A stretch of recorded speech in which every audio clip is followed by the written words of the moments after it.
Olá, tudo bem? Sejam bem-vindos à segunda parte da nossa primeira aula. Hoje agora eu vou tentar falar um pouco mais devagar, porque eu acho que no último vídeo eu estava um pouco nervosa, né? Afinal, era a minha primeira experiência de videoaula.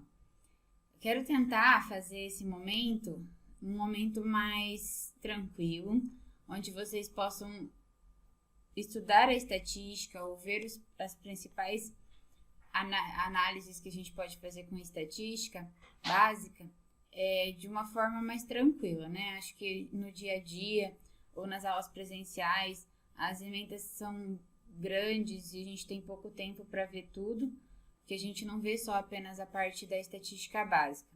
A gente vê a parte inferencial, a parte de probabilidade e às vezes até a parte de regressão linear.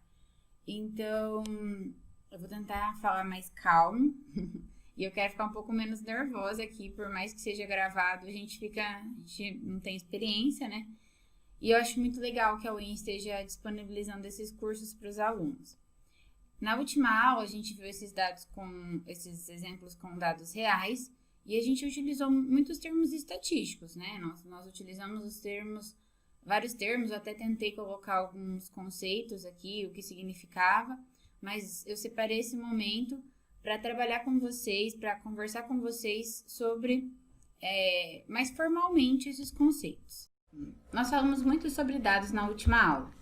Os dados são conjuntos de variáveis. Então, o que são variáveis?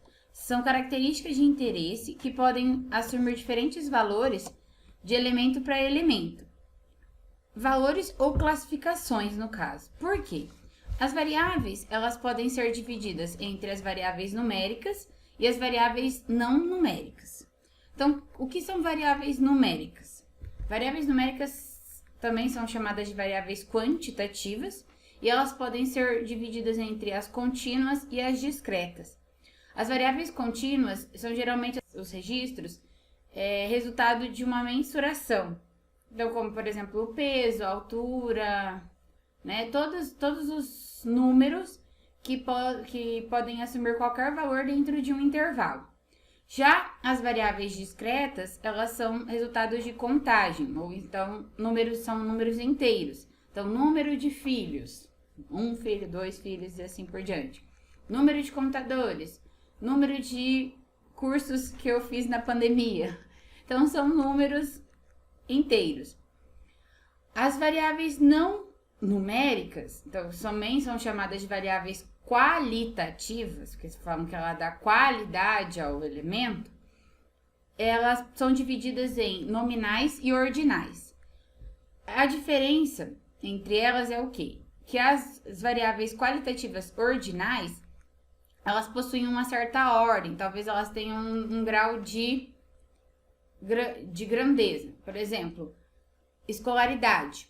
Escolaridade eu tenho ensino fundamental, ensino médio, graduação, pós-graduação e assim por diante. Então, eu tenho uma grandeza. Na patente militar, é um outro exemplo para variável qualitativa ordinal.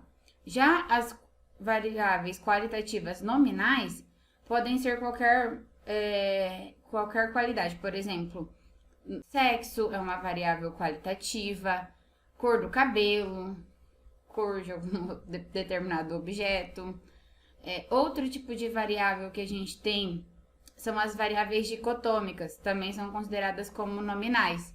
Então, tudo que você puder responder sim e não, são consideradas variáveis nominais. Então, fuma, sim e não. Então, ela é considerada a resposta, né? Seria sim e não. Então, ela é considerada uma variável nominal. Só para a gente fixar melhor a ideia dos tipos de variáveis, então elas podem ser numéricas e não numéricas. As numéricas nós chamamos de quantitativas e elas podem ser as contínuas e as discretas. As não numéricas nós chamamos de qualitativas, que elas podem ser então as nominais e as ordinais. Nós precisamos entender os tipos de variáveis porque dependendo do dispositivo que nós vamos construir, ele fica melhor para determinados tipos. Um certo tipo de gráfico fica melhor para um certo tipo de variável. Então, quando a gente começar a ou colocar a mão na massa na hora de construir o gráfico, uma tabela, eu vou comentar com vocês, olha, esse tipo de gráfico ou esse tipo de gráfico é melhor para tal variável, para tal tipo de variável. A análise descritiva é livre, mas ainda assim tem algumas variáveis que se encaixam melhor em determinados dispositivos. Ainda falando de dados, nós podemos ter duas fontes de dados, os dados observacionais e os dados experimentais. Na primeira parte da aula, eu comentei sucintamente sobre os dados observacionais e os experimentais, no momento em que eu introduzi o terceiro exemplo.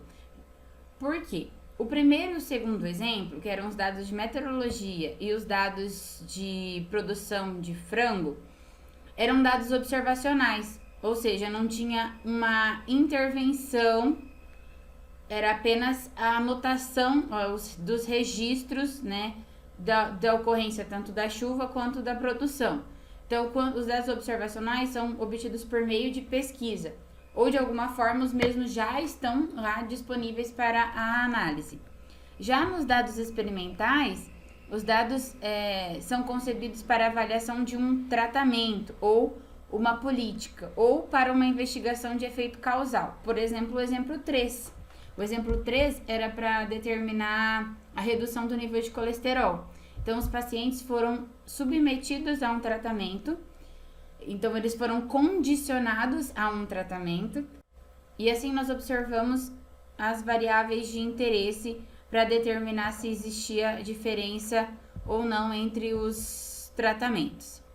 Fica claro aqui que toda a área do conhecimento, de alguma forma, faz o uso de algum método estatístico.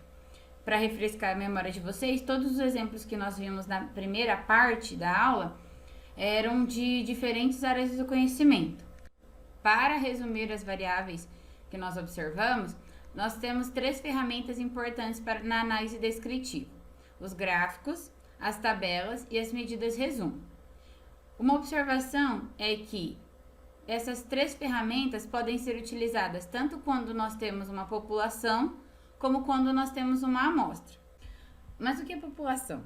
População é um conjunto de itens ou indivíduos com pelo menos uma característica em comum. Então, a gente utiliza essa característica em comum para delimitar esse grupo de indivíduos ou de itens que vão nos fornecer a resposta para a nossa tomada de decisões. Vamos supor que nós queremos saber a proporção de votos de um determinado candidato da cidade de Maringá, por exemplo. A população que vai responder qual a proporção de votos desse candidato é a população que tem o título de eleitor registrado na cidade de Maringá. Então, essa é a característica em comum desse meu grupo de indivíduos, a minha população. Na maioria das vezes, trabalhar com a população denota muito tempo, custo ou precisa de muitos recursos. Então, é muito difícil. Uma saída é trabalhar com um subconjunto da população. O subconjunto nós chamamos de amostra. Então, aqui nós temos 2 conceitos, população e amostra. Na maioria das aplicações de métodos estatísticos, o maior interesse é extrapolar os resultados obtidos de uma amostra para toda a população. Uma observação. Todas as informações, as medidas que nós calculamos da população, nós chamamos de parâmetros. E todas as informações que nós calculamos da amostra, nós chamamos de estimativa. Quando nós retiramos a amostra da população, nós não simplesmente a retiramos ao acaso. Existem técnicas que nos ajudam a selecionar uma amostra representativa. A metodologia que nós utilizamos para extrapolar os resultados obtidos de uma amostra para uma população é chamado de inferência estatística. Eu já comentei com vocês que não vai ser visto nesse curso. Quando a gente tem todas as informações, né, quando nós temos acesso a todas as informações a respeito da população, não faz sentido falar de inferência estatística. Lembrando que todas as técnicas que nós vamos estudar aqui podem ser realizadas tanto para a amostra quanto para a população. Então, recapitulando, a população, aqui vamos falar do Brasil, né? Nós não conseguimos observar todos os eleitores. Nem no dia da eleição nós conseguimos observar todos os eleitores, né? Quem dirá em uma pesquisa. Vamos supor que eu tenho interesse em saber a proporção de votos de um determinado candidato. A minha população são todas as pessoas aptas a votar naquela determinada zona eleitoral. Como a gente não tem acesso a toda a população, a gente utiliza uma técnica de amostragem para retirar uma amostra. Essa amostra, então, é um subconjunto de eleitores. E a inferência estatística faz o quê? Dessa pequena parte que nós observamos, nós vamos ter alguns resultados.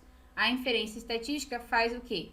Esses resultados obtidos na nossa amostra vão ser extrapolados para a nossa população.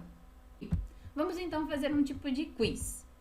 Responda aí mentalmente. Se quiser, pode comentar aqui no vídeo depois se você acertou ou não. Então, você precisa falar se a afirmação que eu vou dizer é verdadeira ou falsa. Afirmação. A estatística é um conjunto de técnicas destinadas a organizar um conjunto de valores numéricos. Isso é verdadeiro ou é falso? Comenta aí. Se você respondeu falso, é porque prestou atenção na aula.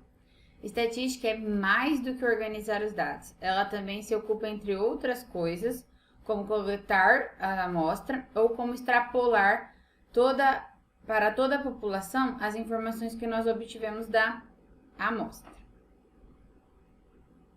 Outra afirmação. Sempre que estivermos trabalhando com números, devemos utilizar a inferência estatística.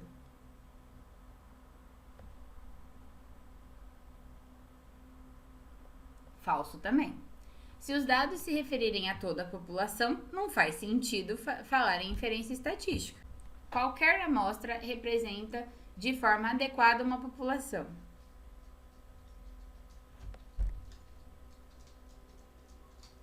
Falso. A amostra deve ser coletada levando-se em conta particularidades da população. Então, a amostra deve ser representativa.